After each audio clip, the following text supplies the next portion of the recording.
A San Antonio mother accused of helping her son plan an attack on a school has been arrested again. This is footage of 33-year-old Ashley Pardo going before a judge just within the last few hours.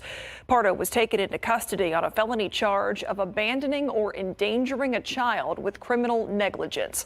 San Antonio police investigators say a search of Pardo's cell phone after her initial arrest back in May revealed a 2023 picture sent via text message by the suspect. In the photo, Pardo is seen pointing a shotgun at the head of a then 11-month-old baby with the caption, quote, "Tell her to keep being bad," end quote. The baby's outstretched hand is touching or is in close proximity to the barrel of that gun.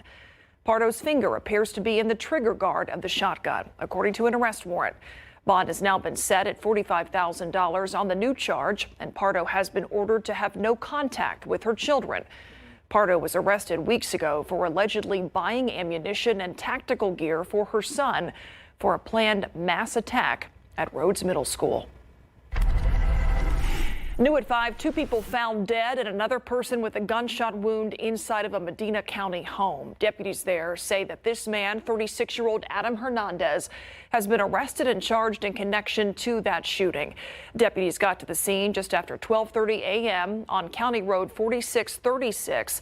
They found a 52-year-old man and a woman dead. Another female victim was rushed to a hospital, her condition unknown this afternoon. We talked with one neighbor who heard the shots last night. They shoot constantly, so for them something to actually happen, I was like, oh wow. Like usually nothing ever happens, and then usually they have a bunch of people. It's always lively there. There's always people coming in and out, and then last night it was completely silent. Now, it's unclear what led to this shooting or the relationship between the suspect and the victims. Hernandez is charged with capital murder and aggravated assault with a deadly weapon. Neighbors say they are lucky that they are still in one piece. That's after the arrest of a man who was living among them, accused of having the makings of explosives in his North Bexar County home. Sheriff's investigators say it seems that he also had plans to use them on certain groups. Katrina Weber shows us how it was all exposed. With nature always outside their doors, people describe life in Timberwood Park as peaceful. I can go borrow salt and sugar from anybody. We trade plants with our neighbors. But one neighbor, 39-year-old Nathan Henderson, is accused of planning a war aimed at Black and Jewish people. Bexar County Sheriff's investigators say the self-described Nazi had the makings of explosives inside his Oracle Drive home. It's worrisome because this is a multiracial. Even this block itself is multiracial. Mario Ramirez says he drove up during a raid 3 weeks ago. Deputies and a bomb squad outside Henderson's home. Investigators say they found more than 20 deactivated grenades there, along with materials to turn them into explosives, such as blasting caps, black powder, and a detonator. They say they also found letters he wrote to other white supremacists. Regardless of who his intended targets were, neighbors say they feel like they all were in the crosshairs. They say what was happening in that house put them all in danger. While the news surprised them, detectives found out from someone close to Henderson. They say that witness told them Henderson spoke of killing certain ethnic groups and that he admired New York murder suspect Luigi Mangione. They say he also promised to kill himself instead of ending up where he is now, in jail. Katrina Weber, KSAT 12 News. A man has been sentenced to 10 years in prison in connection with a crash that killed a motorcyclist. According to the Bexar County Sheriff's Office, in 2022, Federico Chavez hit and ran over 58-year-old Louis Fender. During the investigation, deputies determined that Chavez was driving recklessly. Today, as part of a plea deal, Chavez was sentenced to 10 years for manslaughter and an additional 3 years for unlawfully carrying a weapon in a prohibited place. If we're going to be number one, it's going to require the undivided attention of our students in the classroom. House Bill 1481 and Senate Bill 2420 are now the law of the great state of Texas. Today, Governor Greg Abbott officially signing into law a ban on cell phones in classrooms. That law prohibits any personal wireless communication device during the school day in classrooms. The Texas Education Agency says districts are required to adopt and implement this new law, but they don't have to do it all in the same way. It gives, however, school districts flexibility to establish policies that meet the unique needs of their particular district. Districts have until September 18th to make their own policies to ban cell phones. Meanwhile, the governor also signed what is called the App Store Accountability Act. It is now a law that requires stores to verify the age of users and get parental consent before letting minors download apps or complete purchases.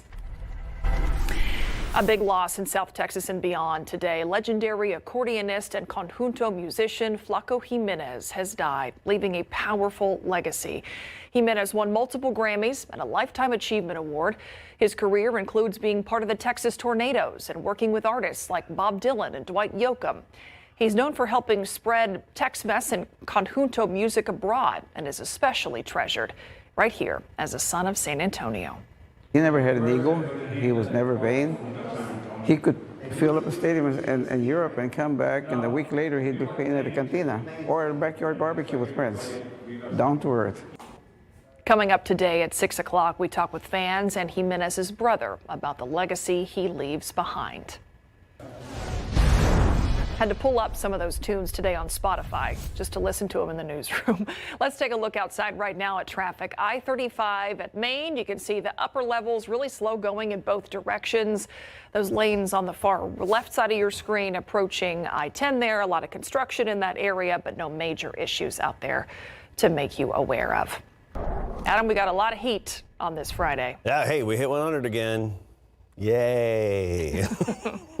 We all have that same reaction, right? There's at least some activity on authority radar. It's mainly in the hill country. We have a little bit closer to San Antonio. The closest right now is Blanco County, just east of 281. We also have a little bit of activity westward in Gillespie County and then parts of northern Kerr County and Edwards County. This is all quick splash and dash action. I'll actually put the radar in motion over the past couple of hours and you'll see that activity, how it pops up, it lasts for a little bit, even a little bit of lightning and thunder. Most of these last maybe an hour or so, and that's about it before dissipating. But some locations get a good little soaking of rain from these downpours. It's all because of a boundary that's off to the north of us, a weak frontal boundary that's drifting southward. And that's why you see most of the showers and storms clustered here north of I-10, basically from Georgetown westward all the way to Junction. Well, that boundary is going to dip southward tomorrow, and that's going to make the difference for, I think, better rain chances around San Antonio as we get into tomorrow. But even this afternoon, all the way through sunset, we can't rule out a few quick little brief pop-up splash and dash showers. Earlier, we had one near Pipe Creek, eastern Bandera County, and that has drifted westward over Bandera and Tarpley and has since dissipated. We'll talk about tomorrow's rain chances, the timing, the future cast coming right up. All right, we'll see you in a few minutes. Thanks, Adam. The stock market tumbling today with news of a weak jobs report. The Dow Jones sinking more than 700 points in the first hour of trading. President Donald Trump's new tariffs appear to be adding to the economic uncertainty. ABC's Perry Russum in Washington with the latest. President Trump today firing the commissioner of the Bureau of Labor Statistics after the release of a weak jobs report. 73,000 jobs added in June. That number worse than expected, showing a major hiring slowdown in recent months. Trump pointing to the fact the commissioner, Erica McEnteffer, was appointed by former President Biden. She was overwhelmingly approved in the Senate. Trump, without evidence, accusing McEnteffer of faking statistics. There was also a major revision today to the jobs report from May and June. Government numbers show 258,000 fewer jobs were created than previously reported. The revisions were obviously they're not what we want to see. The stock market dropping today. Senate Minority Leader Chuck Schumer slamming Trump's economic policies.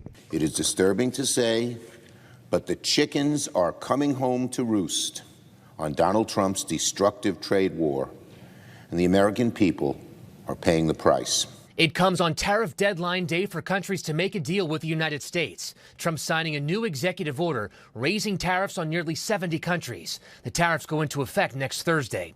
All countries now face a tariff of at least 10%. We expect things to get materially stronger from here now that our policies are starting to sort into place. Outrage last night at a town hall for Republican Congressman Brian Stile. I am going to be totally opposed opposed to these tariffs, period. The congressman booed and heckled for his support of Trump's tariffs. How do we get other countries to treat the United States fairly so our farmers can President Trump today once again attacking Fed Chair Jerome Powell for not lowering interest rates. Trump calling Powell a moron, saying the Fed's board should assume control. Perry Russum, ABC News, Washington. The deadly floods in the Texas Hill Country could spark change nationally. Coming up, the proposed changes to the National Weather Radio System. Plus, Jeffrey Epstein's longtime associate Ghislaine Maxwell is now in Texas. What we know about her transfer to a Texas prison camp. Still ahead here on the News at 5.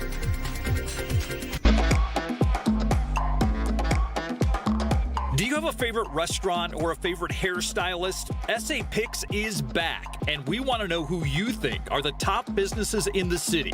There are more than 90 categories to vote on. Just scan the QR code on your screen. You can vote for each category once a day, and you have until August 1st to vote.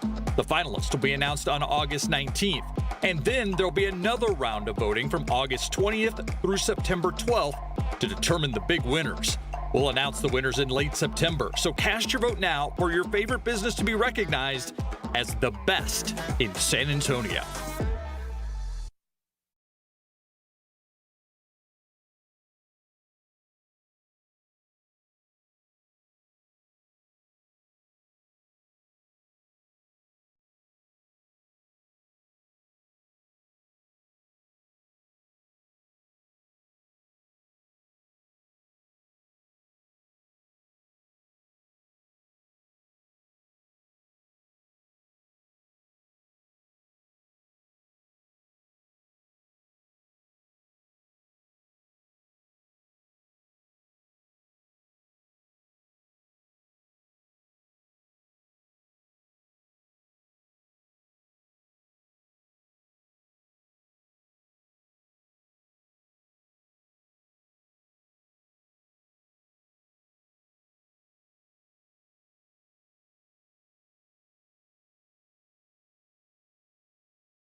Coming up tonight on the News at 6, 16 families moving into homes that they now own for the first time with the help of a local nonprofit. Sarah Acosta gets a tour of one of those houses owned now by a single mother who says she couldn't have done this without the help of Habitat for Humanity volunteers. Plus. This entire side of an upscale Kerrville boutique filled with expensive pieces of clothing, some hundreds of dollars, but for flood survivors, they're free. I'm Courtney Freeman. Coming up tonight, how this all came to be and why a shopping experience like this is so important for survivors.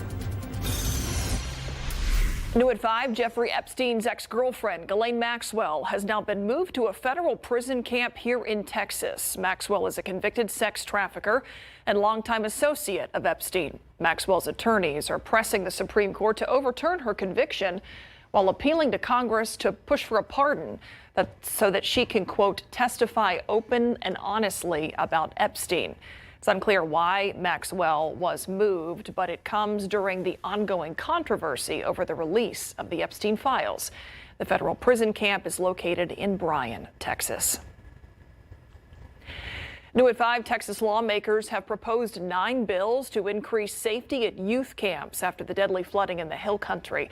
27 campers and counselors died in the flooding there. They are among the more than 100 people killed in the Hill Country in all.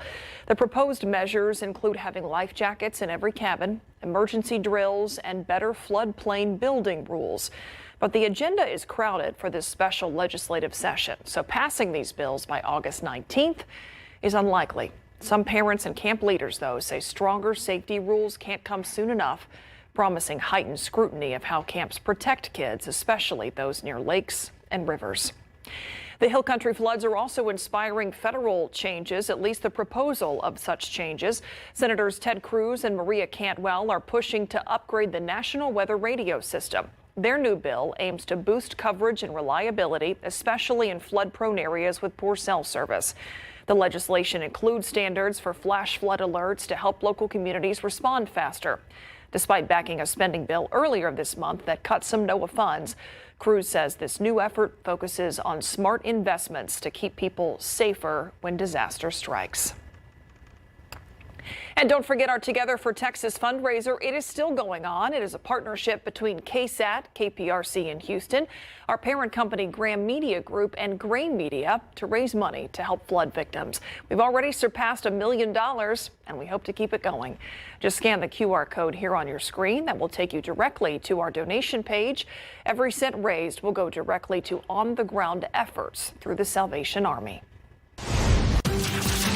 All right, let's take a look outside with live cam. We did it. We hit those triple digits, but we got some rain chances as well to talk about, Adam. Yeah, you see that puffy cloud just the left side of downtown off in the distance. Those are the kinds of clouds you watch that could grow and then briefly drop a shower. That's what we're watching for over the next couple of hours in San Antonio. You look at the overall rainfall totals so far today, and really it's Bandera County where the sweet spot is, at least closest to San Antonio. You see from Pipe Creek over toward Bandera, that's where we have the action, or we had the action, I should say, where you have these green colors. That's at least half an inch of rain. Here we go. Pipe Creek, boom, 0.8, and then kind of dissipated before hitting Bandera in and around or near Tarpley. That's where we had a half inch to nearly an inch of rainfall. In some locations farther west of San Antonio, but mainly in the Hill Country, we saw some other decent accumulations, very spotty in nature, not the type to really cause any problems out there. And currently on the radar screen, not a whole lot to talk about locally. It's just scattered throughout parts of the, especially northern Hill Country and up into the Edwards Plateau. But again, we could have some development locally over the next couple of hours. All right, here's a look at our rain chances for tomorrow. Basically, 3 p.m. to 9 p.m. is our main time frame. And I do think it's a little bit better odds than what we had today, up to about 40% chance tomorrow afternoon. So the coverage should be a little bit better. Notice we start the day, mixture of sun and clouds. We go through the day pretty quiet, all the way through the noon hour, pretty quiet. Then we get to the early afternoon, and that's when our first showers could pop up around 3 o'clock. And they're going to be widely separated in nature, but the boundary, the weak front that's causing them, likely to be farther south. Instead of being up in parts of the Hill Country, it's farther south, and I think that increases our odds tomorrow around Bexar County and surrounding communities compared to what we have out there today. And as I always say, don't pay close attention to the exact placement of these downpours. More than anything, just pay attention to the basically the quantity of showers and downpours that we have on the screen. But this is the kind of action that really fizzles out by sunset, sunset being about 8:30 p.m. this time of year. All right, here's the big picture. There's that boundary pushing southward, right? And it's going to continue to push southward tonight and be closer to, if not over, San Antonio tomorrow, increasing our chances a bit compared to today. Weak upper disturbance isn't really going to be impacting us much. That's heading out. What's really going to be the main factor, which is not a big deal, upper high over New Mexico and Arizona. That gives us a northerly steering flow. So we have to watch the West Texas wild card and the North Texas wild card, which could bring a decaying thunderstorm complex to us by Sunday night into early Monday morning. Odds are it'd probably fizzle out before making it here. Just one of those things we have to watch in this kind of pattern. Otherwise, it's pretty quiet with triple digits. And today, 100, our high temperature. 3 degrees above average, 3 degrees below the record for the day. Del Rio, 104 in Warren's backyard. We're feeling the heat. 101 Schertz, Kerrville, 100. Leon Springs, 98. Bernie, 98 in Seguin. Lavernia, 101. It's August, climatologically the hottest time of year. Officially at the airport, we're 100, but Port SA and Stinson at 102, along with Floresville. By 9 o'clock, we're at 88 degrees, and 11 o'clock, 86. And then tomorrow morning, we'll start the day in the mid-70s again. By the afternoon, a few degrees lower than today. In the mid to upper 90s, we're thinking 97 in San Antonio because of a little extra cloud cover. And then we get into Sunday, just sunny and hot, 100 degrees for the high temperature. Next week, well, that's not August. I don't know what is, Myra. Yeah, it's looking and feeling a whole lot like sunny and near 100. All right, thank you, Adam. All right, Mary Rominger joining us now. We got some drama to talk about, Mary. Micah Parsons wants out. Yes, he does. Today, Parsons announcing in dramatic fashion on social media that he wants out of Dallas. What has transpired between him and the front office from his perspective? And Parsons' teammates react to the drama after the break.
there's a lot of water under the bridge if you step out there and do something in the first 2 or 3. You can get hit by a car. Comments like that are part of the reason why Cowboys star Micah Parsons has had enough in big board sports. Camping with KSAT, powered by Thomas J. Henry.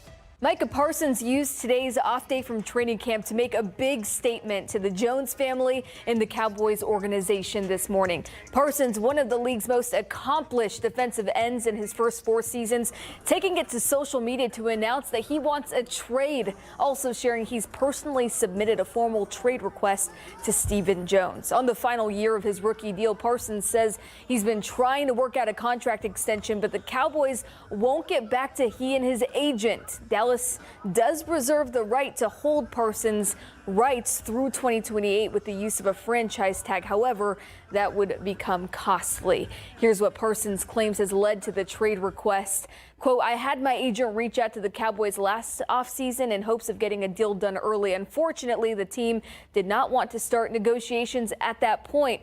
Then after the 2024 season, I told my agent once again to let the team know that we were open to negotiate. My agent informed me, though, I should wait for other deals to get done because the price would go up.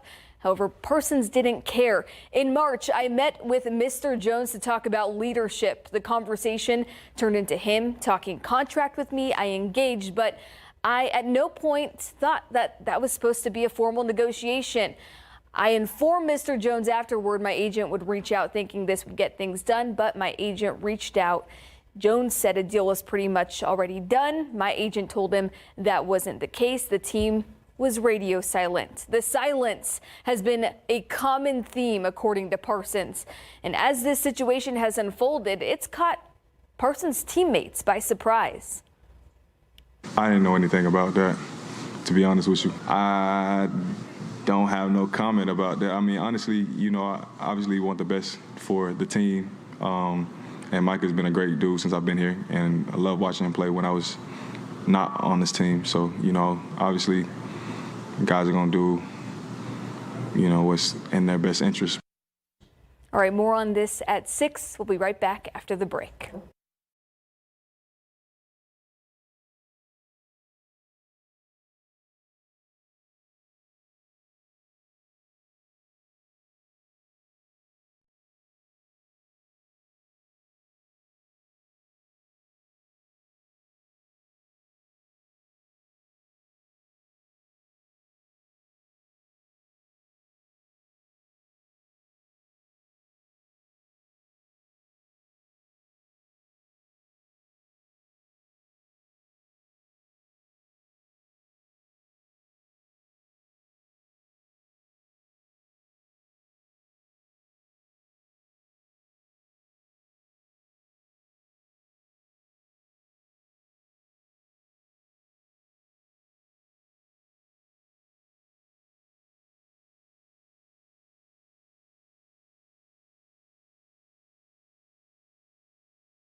All right, the few showers we have out there, mainly in the hill country, Edwards Plateau, they're coming to an end after sunset. And then tomorrow afternoon, a 40% chance, we think slightly better odds for San Antonio because of the triggering mechanism that's causing them pushing near town. And then it's triple digits, really, for the most part, other than 97 tomorrow. Just plan for triple digits, and that's what we can expect as we get August underway. I can't believe it's already here. August 1st. Thanks, Adam. And thank you for watching. We'll see you back here.